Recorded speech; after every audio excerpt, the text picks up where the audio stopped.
This is a Federal h540p shrouded shackle. There you go, you can see it's a Federal.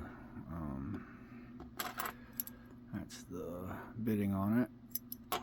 To try to get into it, I'm going to use a 50 thousandths covert instruments turning tool. And the number 3 from the Reaper set. So nothing on 1, something on 2, little pulse set, 2, 3, 4, nothing on 5, 6, 1, 2, 3, 5.